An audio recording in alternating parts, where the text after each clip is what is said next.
Good evening. आज हम लोग देखेंगे residential status of company. Company, कोई भी कंपनी रेजिडेंट कब होती है और नॉन रेजिडेंट कब होती है, आइए देखते हैं हम लोग। तो बेसिकली कंपनी का देखें तो कंपनी का जो रेसिडेंशियल स्टेटस है उसको डिफाइन करता है अंडर सेक्शन 6 सबसेक्शन 2। कोई भी कंपनी रेजिडेंट होगी या नॉन रेजिडेंट, ये डिफाइन करने का काम करता है सेक्शन 6 सबसेक्शन 2। अब कंपनी या तो इंडियन कंपनी होगी या फॉरेन कंपनी होगी। इंडियन कंपनी होगी या फॉरेन कंपनी होगी।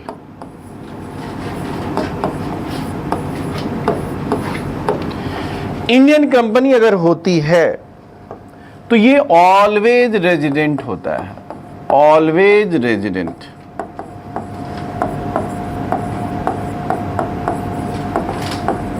लेकिन if you talk about a foreign company, तो फॉरेन कंपनी ये रेजिडेंट होगा या नॉन रेजिडेंट होगा, ये डिपेंड करेगा पोएम पे। पोएम पे मतलब प्लेस ऑफ इफेक्टिव मैनेजमेंट। अगर पोएम इंडिया में है, अगर पोएम इंडिया में है तो ये क्या होगा, रेजिडेंट। अगर पोएम आउटसाइड इंडिया है, मतलब place of effective management outside India है, तो ये क्या होगा, नॉन रेजिडेंट। ये क्या होगा, नॉन रेजिडेंट। पोएम का मतलब place of effective management, place of effective management.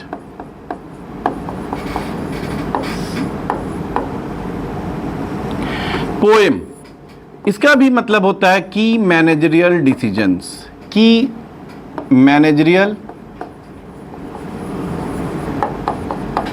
Decisions, की मैनेजरियल डिसीजन। अगर की मैनेजरियल डिसीजन कंपनी का मेन डिसीजन कहां से लिया गया, इंडिया से लिया गया, फॉरेन कंपनी का रेजिडेंट। अगर आउटसाइड इंडिया तो नॉन रेजिडेंट। की मैनेजरियल डिसीजंस में क्या आ सकता है, जैसे कंपनी अगर अपनी डिविडेंड डिक्लेयर कर रही है, कहां से कर रही है, ये की कंपनी के की मैनेजरियल डिसीजन में आता है। Appointment of auditor, remuneration of auditor, ये सब जो है कंपनी का मेन डिसीजन होता है। वो कहां से ली जा रही है, इंडिया से ली जा रही है, रेजिडेंट।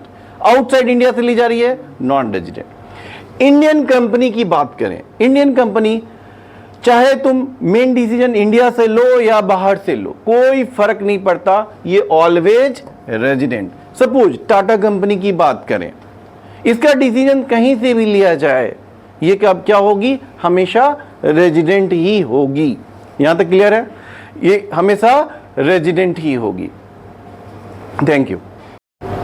नेक्स्ट हम लोग देखते हैं एओपी, बीओआई, फॉर्म, एलएलपी, सभी का एक जगह।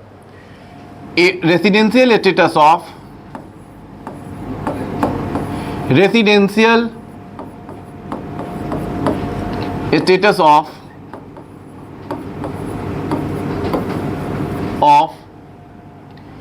एओपी,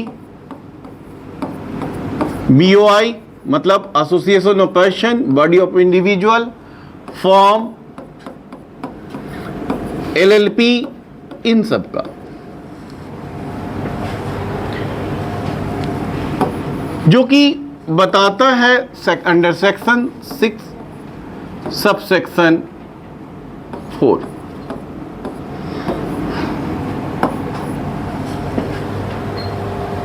अब आइए देखते हैं हम लोग residential status of AOP, BOI, form, LLP.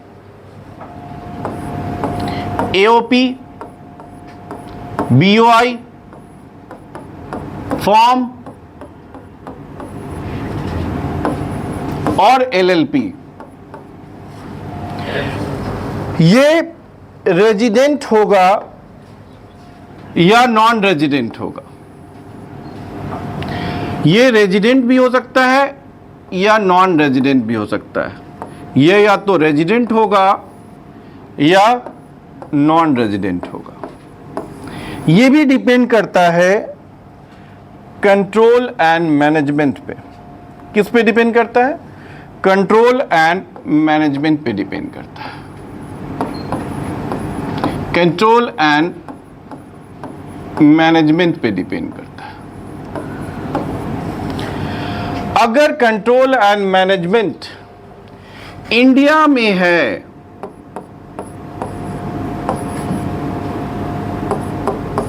India में है होली या पार्टली,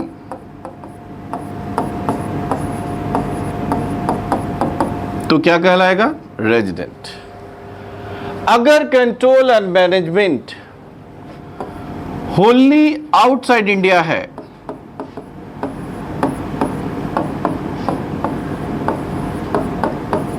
तो क्या कहलाएगा? Non resident. यहां कंट्रोल एंड मैनेजमेंट का मतलब हुआ कि कहां से मैनेज किया जा रहा है, बिजनेस को कहां से मैनेज किया जा रहा है। अगर कंप्लीटली इंडिया से मैनेज किया जा रहा है या पार्टली भी इंडिया से मैनेज किया जा रहा है, तो वो क्या होगा? रेजिडेंट। कंप्लीटली इंडिया के बाहर से मैनेज किया जा रहा है, तो क्या होगा? Non resident. और अगर एक बार रेजिडेंट हो गया तो फिर हम लोग फर्दर नहीं चेक करेंगे OR और NOR, क्योंकि यहां पर OR और NOR का जो कॉन्सेप्ट है इरेलेवेंट है। मतलब जो रेजिडेंट है वही OR भी है, मान लिया जाता है। यहां तक जो है हम लोग का ये था।